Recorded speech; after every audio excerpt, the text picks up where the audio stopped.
Part 1. The conversation that shattered everything. I never thought I'd be writing something like this here, but honestly I don't know where else to put it.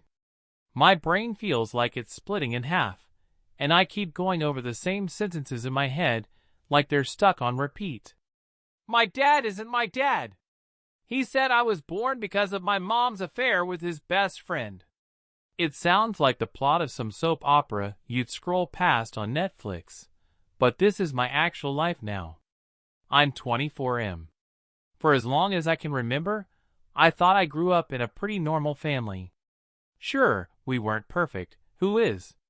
My parents bickered sometimes, but they stayed together, and they raised me the best they could. Or at least, that's what I thought until last Sunday. It started with something so mundane, it almost makes me laugh now. My dad asked me to come by his house to help him move some heavy boxes out of the garage. He's 56, his back isn't what it used to be, and I've always been the designated muscle of the family. So I went, thinking I'd spend an hour or two lifting stuff, maybe grab a beer with him after, call it a day. I didn't expect my entire world to flip upside down. We finished hauling the boxes, and I noticed he seemed weirdly quiet. Not just tired quiet, but the kind of silence where you know something's brewing. He kept looking at me like he was trying to memorize my face. At one point I asked, half joking, "Everything good, old man? You look like you're about to give me a lecture or tell me you're moving to Florida." He chuckled, but it was hollow. Then he sat down on the workbench, rubbed his hands together like he was trying to start a fire, and said the words that I swear will haunt me forever. "You should know the truth before it comes out some other way. I'm not your biological father." At first, I thought it was a joke, like some messed up dad humor. I even laughed nervously and went, "Yeah, right." But he didn't laugh. He didn't even smile. His eyes were watering. I just froze. My mind went blank and a million miles an hour at the same time. Finally, I managed to get out, "What do you mean? What the hell are you talking about?" And that's when he told me. Apparently, when my mom was in her mid-20s, around the time she got together with him, she had an affair with his best friend, a guy I actually know. His name's Mark. I grew up calling him Uncle Mark. He was at birthdays, BBQs, holidays. He gave me my first baseball glove when I was 7. My dad, well, the man I thought was my dad, said he found out about the affair when I was just a baby. My mom came clean to him in some emotional breakdown, confessed that I might not be his kid. But here's the kicker, he never told me. He decided to stay with her, raise me as his son, and just swallow the truth. Until now. I didn't know what to say. I literally felt my throat close up. I just sat there staring at him, like if I blinked, the whole thing would reset, and I'd wake up back in the garage hauling boxes. But he kept going. He said he always wanted to tell me, but he didn't want to ruin my childhood. He figured it didn't matter because he loved me like his own. He raised me, after all. He was there for every scraped knee, every science fair, every heartbreak. He said he thought I'd always see him as dad no matter what. And then he said this part, the part that really broke me. "But I can't carry this secret anymore. And you deserve to know who you really are." I asked him why now. Why tell me at 24, when I've already built my whole identity around this family? His answer? Because Mark has been reaching out to him. Apparently Mark has cancer. Stage 3, maybe stage 4. And he wants to see me. He wants to meet me as his son, before it's too late. That's when I lost it. I stood up, paced the garage, my chest tight. "You've known my whole life, and you just decide to dump this on me now? You think I'm supposed to just, what? Call him dad? What the hell am I supposed to do with this, huh?" My voice cracked, and I felt tears coming, which only pissed me off more. I don't cry in front of people, especially not him. But there I was, crying like a kid, and he just sat there looking gutted. I left. I didn't even stay for dinner. I just got in my car and drove around aimlessly for like 2 hours until I ended up parked outside my own apartment, staring at the steering wheel like it had answers for me. Since then, I haven't been able to think about anything else. I keep replaying every moment of my life, trying to see if there were signs. Like, I remember once when I was 12, a kid at school said I didn't look like my dad, and I brushed it off. Or how Mark always seemed extra interested in me, asking about school, showing up at my games even when I wasn't that good. I thought he was just being supportive. Was he secretly trying to be involved in my life? I don't even know who I am anymore. I haven't spoken to my mom yet. Honestly, I don't know how to. What do I even say? Hey, remember that affair you had 25 years ago? Cool, it turns out I'm the product of it. I feel sick just thinking about confronting her. And Mark, do I meet him? Do I ignore him? Do I let a dying man see his son, even though I don't know if I want him to be my father? My whole identity feels fake right now. The man I thought was my dad raised me, but genetically I'm someone else's. My mom has been lying to me my entire life by omission. And the guy who might be my real dad is dying, and suddenly wants a relationship. It's too much. The worst part is I can't even tell my friends. Like, how do you casually drop this into conversation? Oh yeah, by the way, found out my dad isn't my dad, my mom cheated, and now I might have a new father figure who's on chemo. It sounds insane. So here I am, posting to strangers on the internet, because it feels safer than telling anyone I actually know. If you've ever had something like this happen, finding out you're not who you thought you were, how do you even begin to process it? Do I meet Mark? Do I confront my mom? Do I forgive my dad for hiding it? I feel like whatever I do, I'm going to lose something, either my sense of identity, or my trust in my parents, or maybe both. Right now, I just keep hearing that sentence on repeat in my head. I'm not your biological father. And the silence that came after. That silence is louder than anything I've ever heard. Part 2. Confrontations and Confessions. So, after I posted here last time, I spent 2 days in this weird limbo state where everything felt fake. Like, I'd wake up, brush my teeth, go to work, talk to people, but in the back of my head it was just this non-stop buzzing. My dad isn't my dad. My mom cheated. My real father is dying and wants to see me. I couldn't concentrate on anything. My boss asked me to redo a report I'd written, and I just stared at the screen for 10 minutes before realizing I hadn't typed a single word. Even my friends noticed I was acting off, but I kept brushing it off with, just tired. I didn't have the energy to explain the nuclear bomb that just went off in my life. But I knew eventually I had to confront my mom. I went over to my parents' house. I guess I should just say my mom's house now, because everything feels different with my dad on Wednesday night. She was in the kitchen making dinner, humming to herself, like nothing in the world was wrong. I stood there for a minute, just watching her, and I swear it was like looking at a stranger. Like, how could she be so casual, chopping onions and singing off-key to the radio, when my entire existence had just been ripped apart? Finally, I blurted it out. Why didn't you ever tell me? She froze mid-chop. The knife clattered onto the cutting board. She turned slowly and looked at me, eyes wide, and I knew immediately. She knew exactly what I was talking about. Her lips trembled. Your father told you. Don't call him that right now, I snapped. My voice cracked, which pissed me off because I wanted to sound strong, not like some hurt kid. He told me I'm not his. He told me you had an affair. He told me Mark is my real dad. She covered her mouth with her hand and started crying. And listen, I've seen my mom cry before, but this was different. This was messy, snotty, guilt-ridden sobbing. I'm so sorry. She kept saying, "I'm so sorry." And for a second, I almost softened. Almost. But then the anger kicked in. "You've been lying to me my whole life. Do you even realize what this does to me?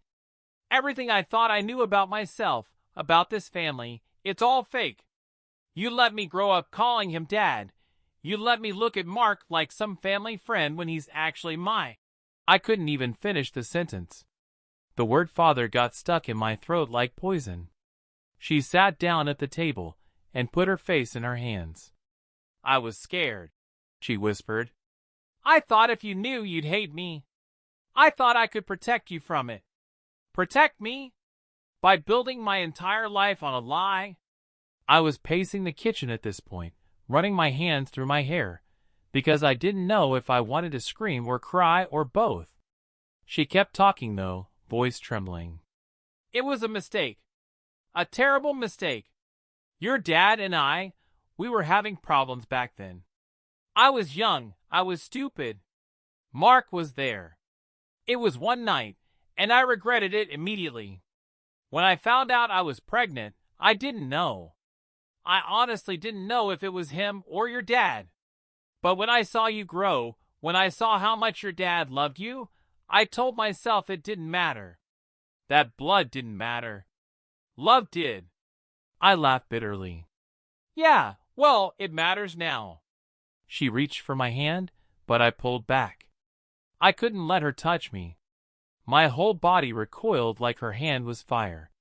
"You have every right to be angry," she said. "I should have told you. I should have told you years ago. I didn't want to lose you. Or him. I thought we could all just keep living like nothing happened." I wanted to yell, to ask how she could be so selfish, but instead I just stood there, silent, because I realized something. As much as I hated hearing it, there was a part of me that understood. Not forgave, but understood. She was scared. She was human. She made a mistake, and she spent 24 years covering it up. But that didn't erase the damage. Finally, I asked the question that had been eating at me since Sunday. "Did Mark know?" She hesitated, and that hesitation told me everything. "Yes," she said softly. "He knew. I told him when you were little. But your father begged him to stay away, to let us raise you as ours. He agreed. Until now." My stomach dropped. "So all those years he was around, all those games he came to, all the birthday presents, he knew. He knew he was my dad?" Tears streamed down her face as she nodded. I felt sick.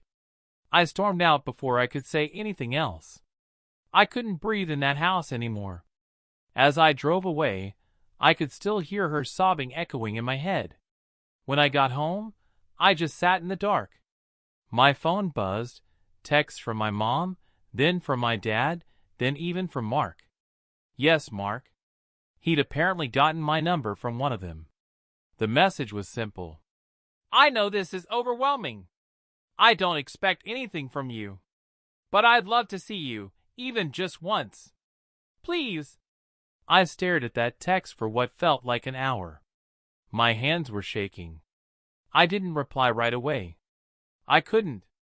But later that night, after tossing and turning in bed, I typed back 3 words. "When and where?" We met 2 days later at a diner on the edge of town. Neutral territory. When I walked in, I almost turned around and left. Because there he was, sitting in a booth, looking older and frilier than I remembered. His hair was thinner, his skin pale. He looked like someone who'd aged 10 years in 5. But his eyes lit up when he saw me. "God, you look just like your mom," he said as I sat down. Then, after a pause, "And a little like me, I think." I didn't say anything at first. I just sipped my coffee and stared at him, trying to feel something. Anger, sadness, connection, anything. But it was just numbness. He started talking. He told me about his diagnosis, how the doctor said it doesn't look good. He said he doesn't want to disrupt my life. He doesn't want to take away the man who raised me, but he couldn't die without at least trying to know me. Then he reached into his wallet and pulled out an old photo. It was me, maybe 4 years old, sitting on his shoulders at a picnic. I don't even remember the photo being taken, but there it was. Proof he'd been around, even when I didn't realize what he was to me. "Do you hate me?" he asked quietly. I should have said yes. I wanted to say yes. But the truth is more complicated. Because as messed up as this whole thing is, I don't hate him. I hate this situation. I hate the lies. I hate that my life feels like it's been rewritten overnight. But him? He looked so broken, so desperate, that I couldn't summon hatred. "I don't know what I feel," I admitted. And for the first time since this whole thing started, I felt like I was being honest. We talked for 2 hours. About nothing and everything. About my childhood, about his regrets, about the fact that he thought about me every single birthday, every Christmas, every milestone.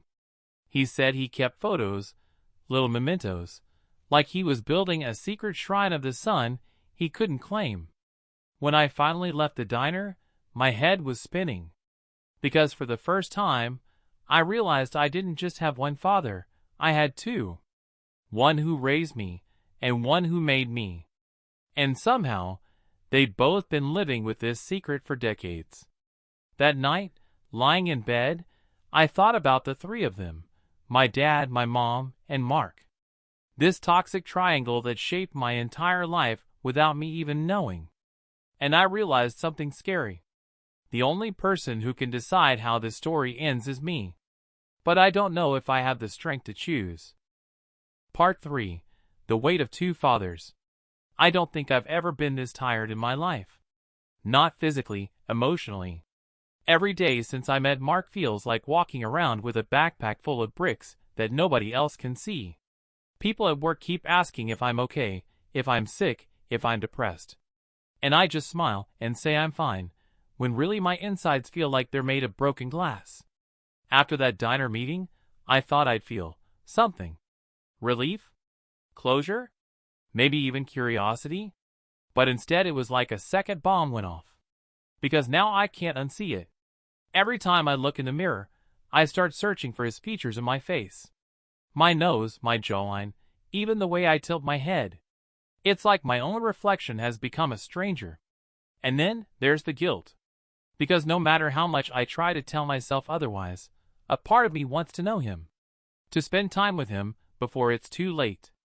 And that feels like betrayal to the man who raised me. I finally sat down with my dad, the man who raised me, I mean. I couldn't avoid him forever. He texted me, "Come by. Please. We need to talk." So I went.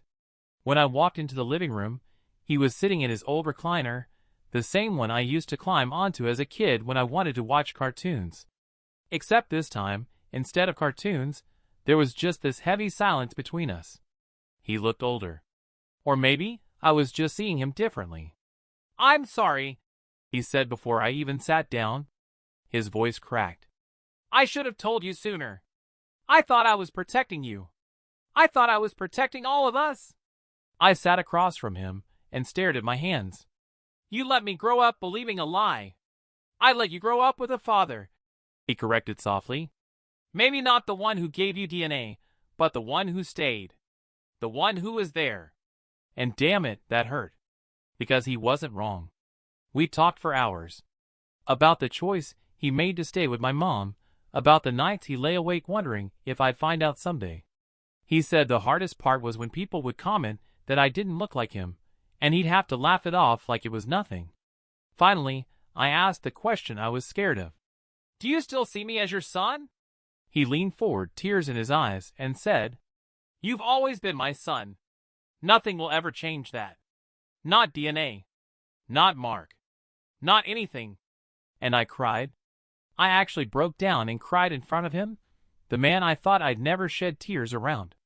Because as much as I felt betrayed, as much as I hated the secrecy, he was right, he was my dad.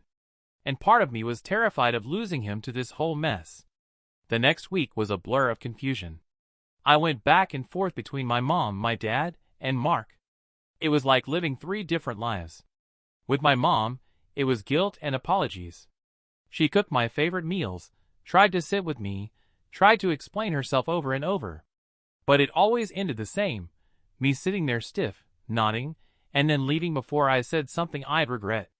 With my dad, it was this awkward dance of love and anger. I wanted to forgive him, but every time I looked at him, I remembered the secret he kept for 24 years.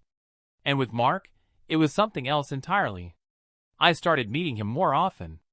At first it was just coffee, then lunch, then one evening I actually drove him to the hospital for a checkup because he wasn't feeling strong enough to go alone. Sitting in that waiting room with him, watching him struggle to breathe after walking a short distance, something cracked in me. This man, my biological father, was dying. And whether I liked it or not, I was all he had left to connect to. One day, he handed me a shoebox. Inside were photos, letters, little mementos. A drawing I made when I was 6 that I don't even remember giving him. A napkin from one of my little league games with the score scribbled on it. A program from my high school graduation. "I kept everything," he said quietly. "Even when I couldn't be there as your dad, I was still watching. I was still proud." I didn't know whether to hug him or scream at him. As Mark's health declined, the tension in my family only got worse. My mom begged me not to abandon my dad for Mark. My dad stayed mostly silent, but I could see the fear in his eyes every time I mentioned seeing Mark. Like he was terrified of losing me. One night, after visiting Mark in the hospital, I came home to find my mom waiting on my porch. She was crying, again. "I know I ruined everything," she said. "But please don't let this destroy you. Don't let my mistake take away the family we still have." And I just stood there, because what could I say? She was right. If I wasn't careful, this secret could burn all of us to the ground. The breaking point came 2 weeks later. Mark's condition got worse. The doctor said he didn't have much time left. He asked me if I'd be willing to come to his bedside just once more before the end. I hesitated, not because I didn't want to, but because I knew what it meant. If I went, I was acknowledging him as my father in some way. I told my dad. I thought maybe he'd be angry, or beg me not to go. But instead, he just looked at me, eyes red, and said, "Go. He deserves that much. And so do you." That was the moment I realized how much he truly loved me. Because it wasn't about possession or pride. It was about me. About letting me have whatever closure I needed. So I went. When I walked into Mark's hospital room, he looked so small in that bed. Tubes, machines, the whole setup. But when he saw me, he smiled. Weak, but real. "You came," he whispered. I sat down beside him and nodded. "Yeah, I came." We talked for an hour. About everything. About nothing. About life, regrets, love, mistakes. At one point, he grabbed my hand and said, "I don't expect you to call me Dad. I don't expect you to forgive me. I want you to know that I loved you, even if I couldn't show it." I squeezed his hand and whispered, "I know." And for the first time, I meant it. He passed away 2 days later. The funeral was small. My mom and dad came. So did a handful of Mark's relatives I'd never met. It was surreal, standing there, mourning a man I barely knew, yet who literally made me. After the service, I went home with my parents. We sat in the living room together in silence. For once, there was no anger, no shouting, no guilt. Just silence. Heavy, but somehow peaceful. Finally, my dad, my real dad, in every way that matters, put his hand on my shoulder. "You're my son," he said again. "Always." And I broke down all over again. It's been a month now. Things aren't magically fixed. My relationship with my mom is still strained. Some days, I can barely look at her. Other days, I catch glimpses of the woman who raised me, who loved me despite her mistakes. I don't know if I'll ever fully forgive her, but I'm trying. With my dad, things are complicated. But in a good way. We talk more now, about real things. I think he's relieved that the secret is finally out, even if it hurt. And as for Mark, I think about him every day. I think about the life we could have had, the relationship we never got to build. But I also think about the fact that, in the end, he told me he loved me. And maybe that's enough. So where does that leave me? Some days I still feel broken. Like my identity was shattered into a million pieces, and I'm just trying to glue them back together. But other days, I feel stronger. Because I realize I don't have to choose between the two men. One gave me life, the other gave me a childhood. And both, in their own flawed ways, love me. Maybe that's enough. If you're reading this and you've ever had your family secrets blown up in your face, I don't know if there's a right way to handle it. All I know is you can't run from it. You have to face it, even if it breaks you. Because only then can you start putting yourself back together. And maybe, just maybe, you come out of it knowing who you really are. The end.